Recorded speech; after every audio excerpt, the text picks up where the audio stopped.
Welcome to part 2 of animating European humans. So today we're going to be talking about the mouths. So first off, we're going to of course put 3 layers.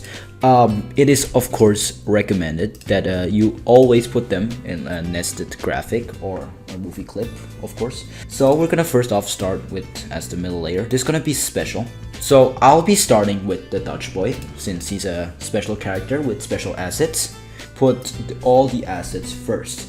Here I have all my assets ready. Here we have the hand 1, hand 2, the body of course, and the eyes, and later also the mouth.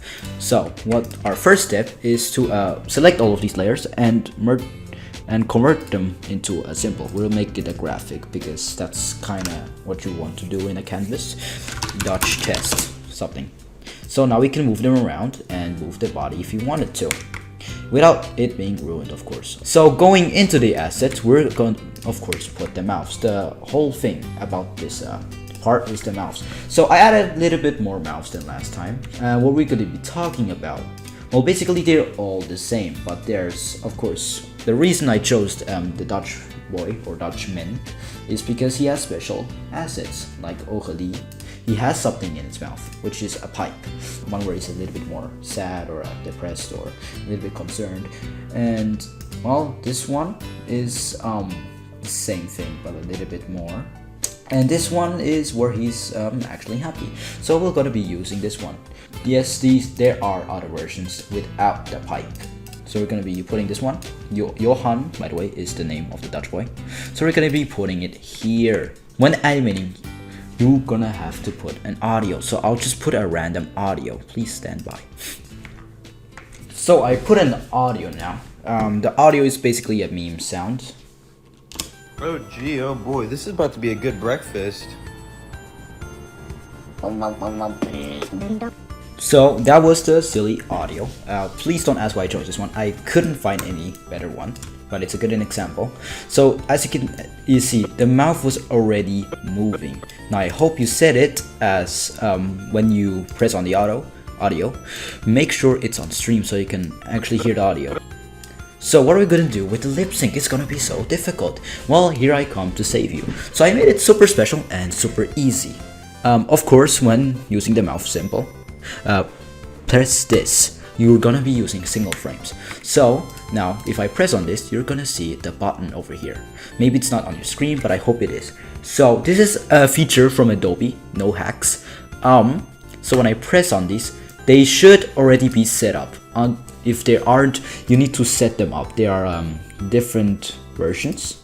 So example, for neutral, we have this one. For E, we have this sound. For O, we have this, because here he's doing an O. It should be all set up already. This is a cool thing, so you won't have to do any lip sync. There's one small issue though, and you're gonna have to do this. So when I press on done, it should start lip syncing. Yeah. So now you can see here the mouth symbol. It has put a lot of different keyframes. Now the problem with automatic lip sync is of course Adobe is not that smart. So you're gonna have to change or clear some keyframes. For example, here he doesn't speak at all. So I think we should just remove these ones despite them still being the same. So you could play it and we'll see how it looks like. So I'll go and play it right now. Oh gee, oh boy, this is about to be a good breakfast.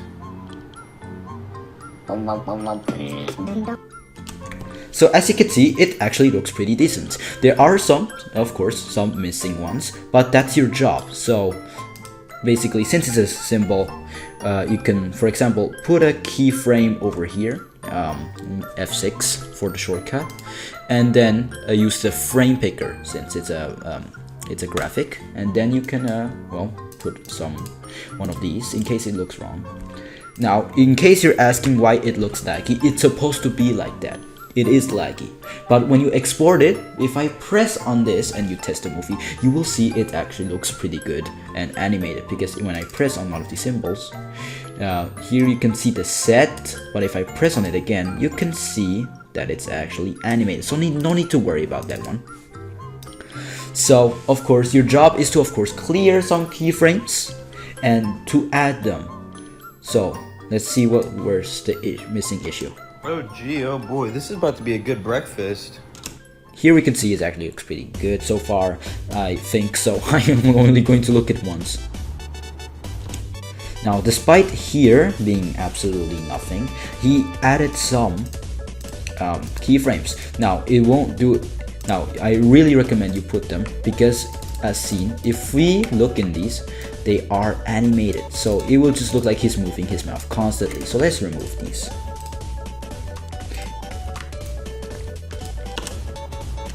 Or actually remove this one. Yeah, so now he's staying. Now his mouth is staying silent. Now when he starts talking again, here's a little bit difficult since it's beatbox. I don't know how exactly to do this since it's beatbox, so I don't really know what kind of sounds to put. But yeah, basically right now it looks good so far. Maybe here I could, since the audio stops, I could put here another keyframe, and I also put a shortcut for the frame picker. For me it's the $sign, since well, apparently you can put that as a keybind, and then I can just put this one. I'll put that near here, so when I see, as you can see, job is already well done. Now of course your job, I already mentioned it multiple times, or else it look weird, but I'm pretty sure you already notice it when you press test movie. Now this is super useful for lazy people like me. I made it so that the animators don't have pain, or at least have less pain. And this is also useful for, of course, languages that you don't understand. And beatboxing, I guess. So in case there's like, I don't know, you need to lip sync a Dutch voice line, and you don't know a lot of things because you don't really know what the words are, since you also have to remember how the word is written, like, and then you put the keyframes. So this is really useful.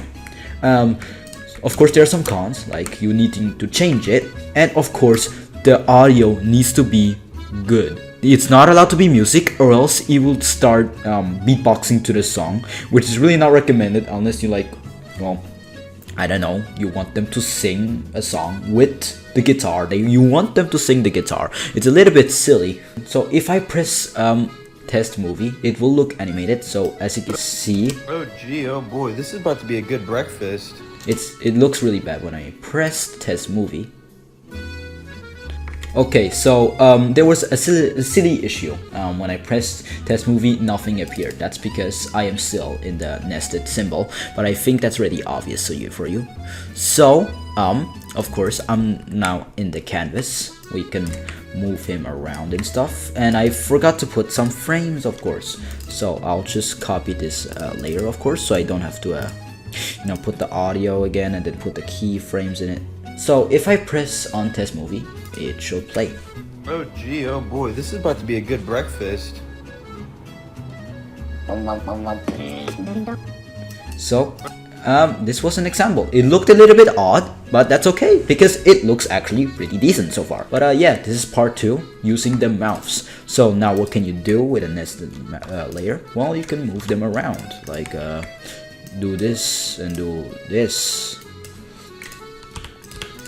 Oh, I also put a keybind for classic tween, so I'm just gonna use back and also here back because it looks a little bit more silly. So if I press on it, oh gee, oh boy, this is it's good enough. It's a silly. Oh gee, oh boy, this is about to be a good breakfast.